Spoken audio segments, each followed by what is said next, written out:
Rebonjour, chers frères et sœurs. Nous avons Armstrong, que le Seigneur a choisi comme Thérèse d'Avila, qui vient de nous faire sortir une autre vidéo que nous allons partager. En anglais, s'il vous plaît. Outline of Prophecy, Part 15. Punishment of Modern Babylon. Herbert W. Armstrong. Nous allons l'écouter et méditer. The World Tomorrow. Herbert W. Armstrong brings you the plain truth about today's world news and the prophecies of the world tomorrow. We can know the world tomorrow. We can know what's going to happen because God alone knows. No man knows. No man can tell anything about the future. But God and God alone, that's a proof of God, knows what is going to happen, and He has revealed it. And a third of your Bible approximately is prophecy, and about 90% of that applies to the present time in which you live and the events that are going to happen in the very next few years in your very lifetime. Now, we've been looking forward into the things that are going to happen. We've gone on past the next things that are to occur, the things that are occurring right now that are prophesied, and the next thing to occur, and what is going to happen to the United States, and the great tribulation that's coming, and the fact that God's people, and we are God's people, and God's people Israel, are to be in a condition of slavery and captivity at the second coming of Christ.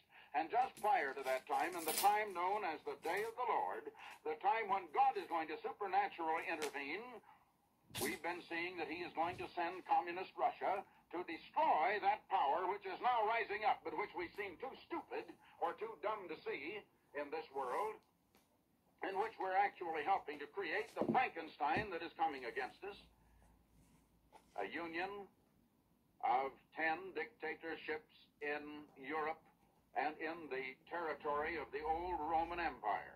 There is going to be a resurrection of that old Roman Empire. Not very many people believe it, because people have gotten completely beyond really believing that the Bible means what it says. Now, God is going to punish, because the ways we have been going, as I've been showing you recently, in these recent broadcasts, have brought nothing but heartaches and headaches and fears and worries and empty lives and suffering, untold suffering to our people. God is going to punish. You're going to have to live and see it, and you're going to have to know that God was speaking when He said this thing is coming. Even those that profess to understand the Bible prophecies don't believe it because they don't understand. And one reason is because they don't have the key to understanding of all biblical prophecy, and that key is a knowledge of the United States and the British Commonwealth and where we are mentioned in biblical prophecy. Once again, you better write and get that booklet of ours if you haven't already written. There's no charge. The booklet is the United States in Prophecy. It's the very foundation. You might say it's the primer, it's the ABC, it's the kindergarten beginning, you might say, of understanding prophecy, because you're ignorant of prophecy unless you understand it.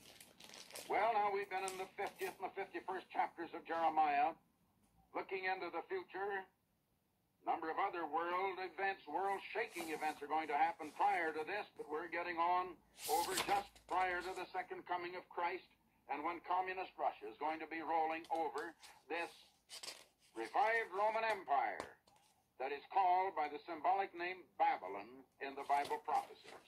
As the daughter of the ancient Babylon of 600 years before Christ, it's the daughter, and it's spoken of in the feminine gender always, because there is going to be a union of church and state, and the church is going to sit on the top of the heap.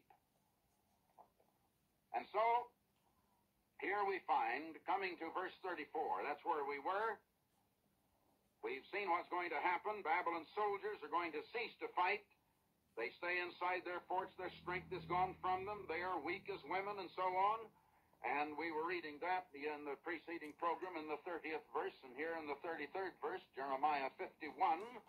For this is the sentence of the Lord of hosts, the God of Israel, Babylon to be trampled like a threshing floor, then trampled like the grain upon the floor. And I think that's exactly where we ended in the preceding program. Now continuing with verse 34, Nebuchadnezzar, the king of Babylon, has been devouring us. He set us down like an empty cup. Now this is picturing Israel speaking here.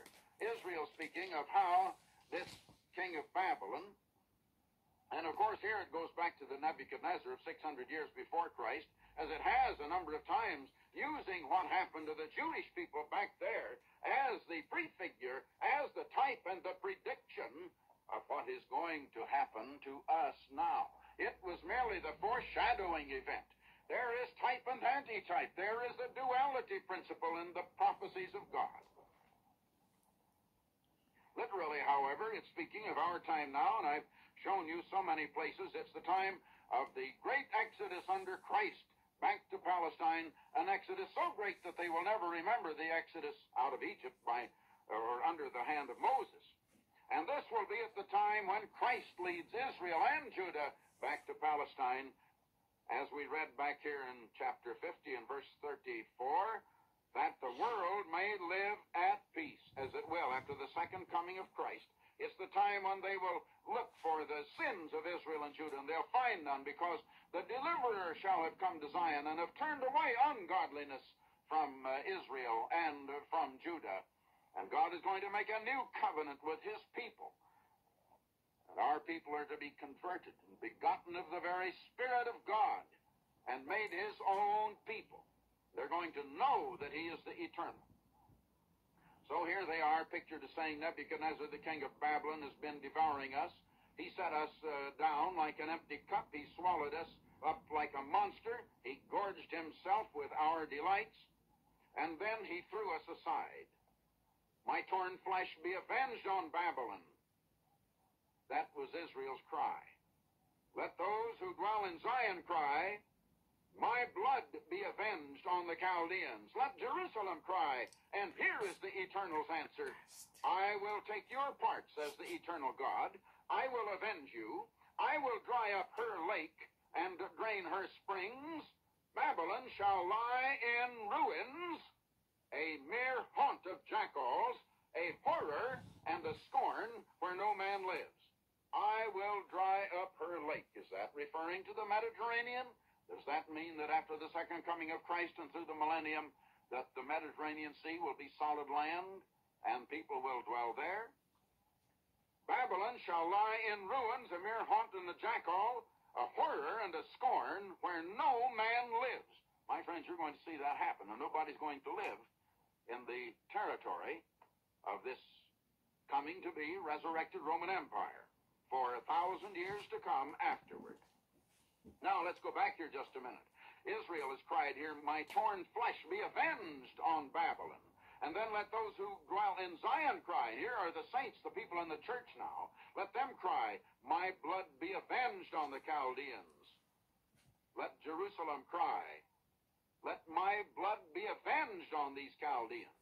Now, my friends, does that remind you of anything if you know your Bible and if you have been reading it? Over here in the 6th chapter of the book of Revelation, where we come to the Great Tribulation.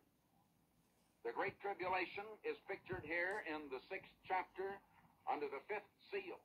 And beginning with verse 9, Revelation 6. The first four were the four horsemen of the apocalypse. First was the false preachers, the false Christs, and the false preachers preaching a false Christ. And the second seal then was the red horse that is war. And the third seal, the black